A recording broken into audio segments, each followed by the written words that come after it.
Bryce, 22, and I'm going to Sunshine Coast, Australia for YWAM. I was born and raised in Colorado Springs, Colorado, with a big loving family, 2 older brothers, a younger sister. We were all brought up in the church, but in high school, the church routine wasn't answering the questions that were being thrown in my face, so I left. I found that the friends and the drugs and the parties weren't doing it either. Something I think I knew even back then is that it wasn't even about those things. It was more about a lifestyle, an identity. Am I loved? Do I belong? In the middle of my wandering, God sent a bearded, long-haired man named Tim. Tim taught me the importance of hard work. He gave me wisdom and guidance and perspective.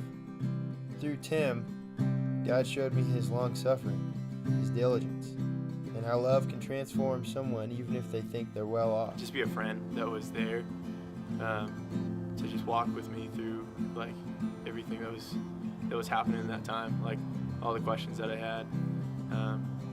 So that was really amazing.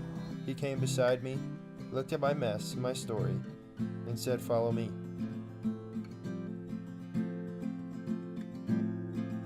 If you've been following me on Instagram or staying in touch over the past year, the biggest thing that stands out is the change. I quit Dutch Bros. I cut my hair. I was accepted to training ground and started a journey through what will go down as the hardest, most rewarding, and beneficial summer to date. I learned how to fly fish. I went back to Dutch Bros. I moved 4 times and now live in a garage where I'm co-hosting Training Ground's podcast with my friend Nick Norton and other Training Ground alumni. In February, a couple friends and I flew down to Orlando, Florida for the Send, a huge stadium event with Christians from around the world.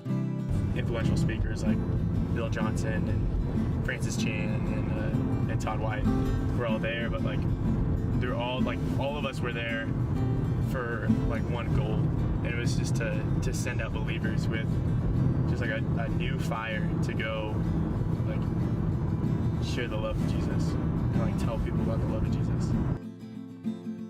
My mindset at this point in my life was open for the most part.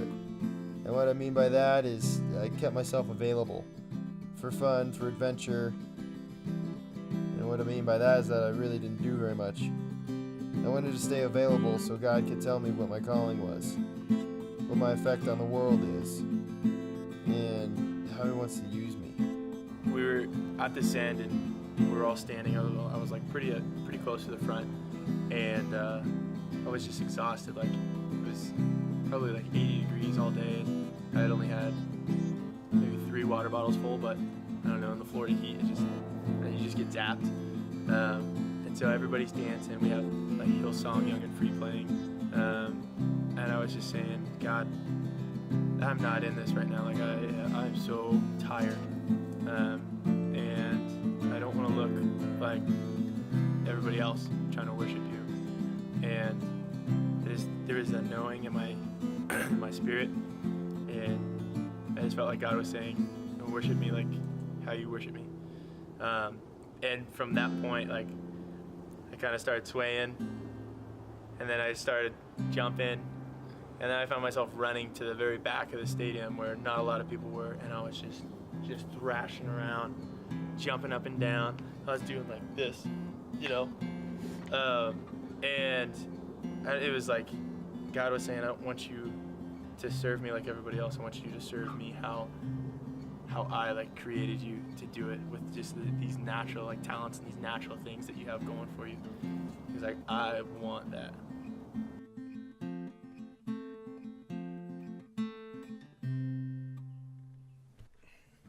In that moment, I sensed God say, Luke, I want what you have to give to me, not what anybody else has.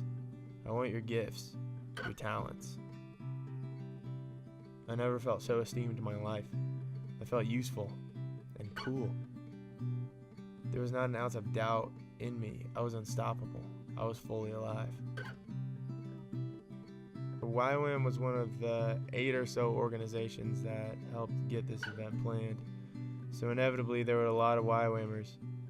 I kept getting hit with the same question.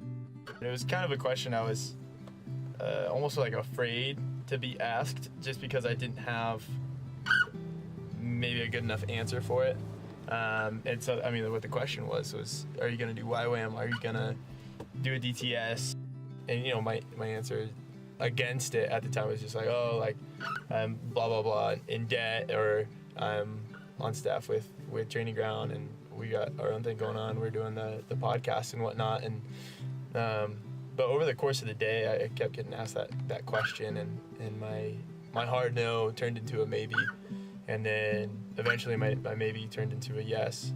I think over the whole time of the week in Florida, God was just kind of like just working the details and the whys to the yes. And, you know, kind of in the same way that He affirmed my dream of surfing, and so now, I mean, I got back and I was like, this is something I have to do for the kingdom, for God, for chasing my dream, and in the same time, like, chasing God in that. I believe that's something that God's kind of given us the grace to do, is chasing after the desires that we have, that He's like given to us as we're seeking Him, and kind of chasing both is almost one and the same. So.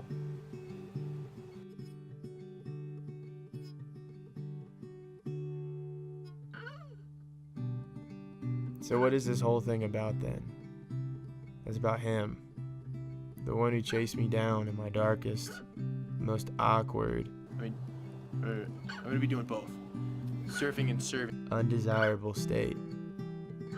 The friends He brought by my side, the new dreams and desires, the miracle that is the gospel of Jesus Christ, and the chance to get to see it worked out in other people's lives. I am loved. I belong. I'm just a dude.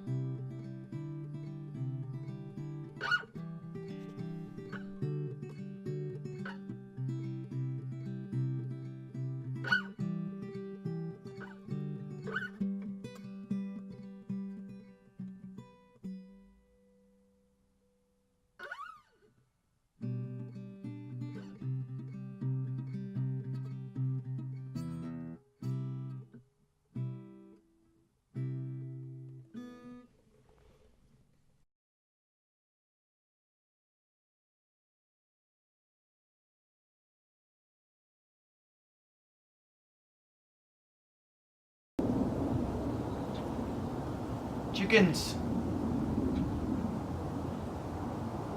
We got chicks. Chickens.